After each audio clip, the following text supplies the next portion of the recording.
नमस्कार दोस्तों, आज मैं रामायण के सुंदरकांड अर्थात पंचम सोपान का चौथा चरण शुरू करने जा रही हूँ। सुनहु पवन सुत रहन हमारी, जिम दसन हिमहु जीव बिचारी। तात कबहु मोहि जानि अनाथा, करे हहि कृपा भालु कुल नाथा। विभीषण जी ने कहा, हे पवन पुत्र, मेरी कहानी सुनो। मैं यहाँ वैसे ही रहता हूँ जैसे दांतों के बीच में बिचारी जीव रहती है। हे तात, मुझे अनाथ जानकर सूर्य कुल के नाथ श्री रामचंद्र जी क्या कभी मुझ पर कृपा करेंगे? तामस तनु कछु साधन नाही, प्रीत न पद सरोज मन माही। अब मोहि भा भरोस हनुमंता, बिनु हरि कृपा मिलहि न संता। मेरा तामसी मतलब राक्षसी शरीर होने से साधन में कुछ बनता नहीं और न मन में श्री रामचंद्र जी के लिए चरण कमलों में प्रेम ही है। परंतु हे हनुमान, अब मुझे विश्वास हो गया कि श्री राम जी की मुझ पर कृपा है, क्योंकि हर की कृपा के बिना संत नहीं मिलते। जो रघुबीर अनुग्रह कीना, तो तुम मोहि दसहु हठ दीना। सुनहु विभीषण प्रभु के रीति, करहि सदा सेवक पर प्रीति। जब श्री रघुवीर ने कृपा की है तभी तो आपने मुझे हट करके अपनी ओर से दर्शन दिए। हनुमान जी ने कहा, हे विभीषण जी, सुनिए, प्रभु की यही रीति है कि वे सेवक पर सदा ही प्रेम किया करते हैं। कहु कवन में परम कुलीना, कपि चंचल सबहि विधहीना। प्रात ले जो नाम हमारा, तेहि दिन ताहि न मिले आहारा। भला कहिए, मैं ही कौन बड़ा कुलीन हूँ, जात का चंचल वानर हूँ और सब प्रकार से नीच हूँ। प्रातःकाल जब हम लोगों का नाम लेते हैं, मतलब बंदरों का नाम ले लेते हैं, तो उस दिन उसे भोजन न मिलता। असमय अधम सखा सुन, मोहु पर रघुबीर। कीन कृपा सुमेरे गुण, भरे बिलोचन नीर। सियापति राम जय जय राम, रमापति राम जय जय राम।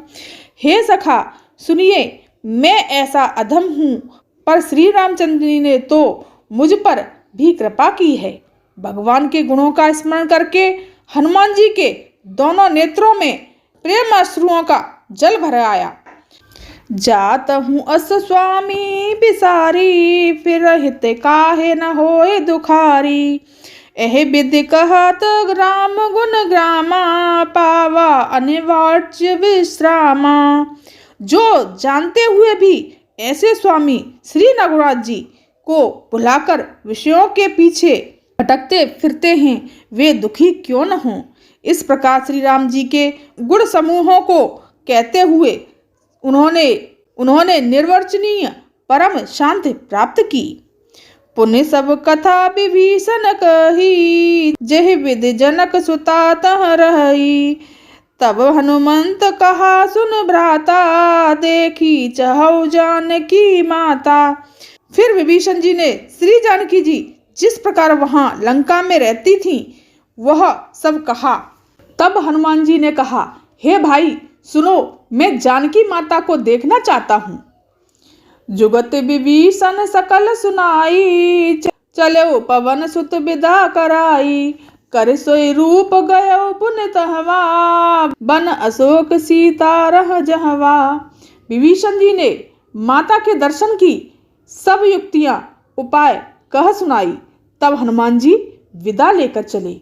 फिर वही पहले का मसक सरीखा रूप धरकर वहां गए जहां अशोक वन में जिस भाग में सीता जी रहती थीं। देख मनहि महु कीन प्रणामा, बैठे बीत जात निस जामा। कृस तनु शीस जटा एक बेनी, जपत हृदय रघुपति गुरुसेनी।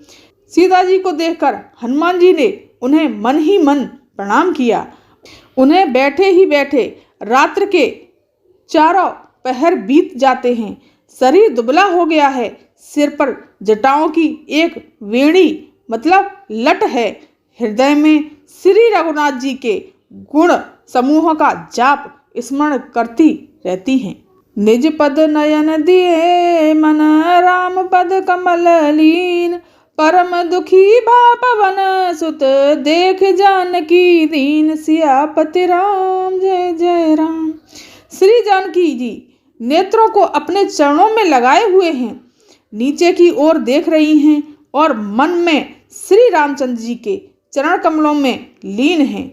जानकी जी को दीन दुखी देखकर पवन सुत हनुमान जी बहुत ही दुखी हुए।